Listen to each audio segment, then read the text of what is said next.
to a certain writer, but sometimes it's stark. So let's look at just these verses right here and see that Matthew's account of Judas immediately follows the story of Mary's offering to the Lord. Let's look at some contrasts here. Well, Mary goes to Jesus in the previous section to give Jesus something.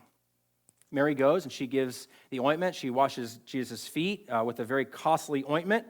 She goes to give something. Well, what does Judas do? Judas goes to the chief priest to get something. He doesn't go to give, he comes to get. He comes to receive something. Mary approaches Jesus with a posture of, what can I give to you, my king? Judas goes to the leaders with, what will you give me?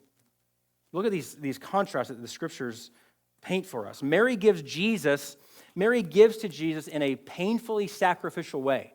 Remember last week we talked about that the value of this ointment that Mary gave to Jesus was likely the equivalent to a year's worth of salary, a salary for us.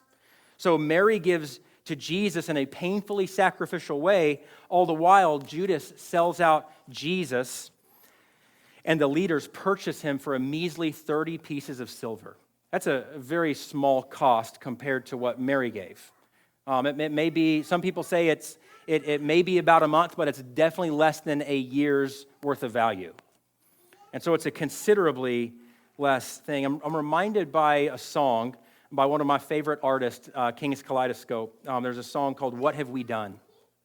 And in it, Joel Brown writes, "Oh my soul, oh my Jesus, Judas sold you for 30, I'd have done it for less."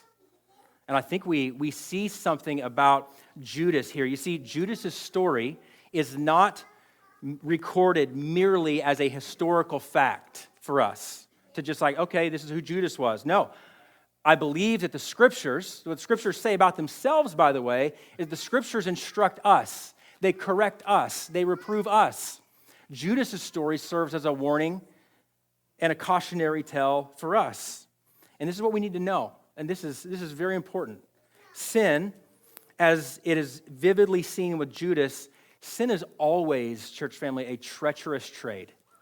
It's treachery. Sin is always treachery. So like, sin is not something that we commit that has no fallout or no implications. No, at its heart, what sin is treachery against God. Always.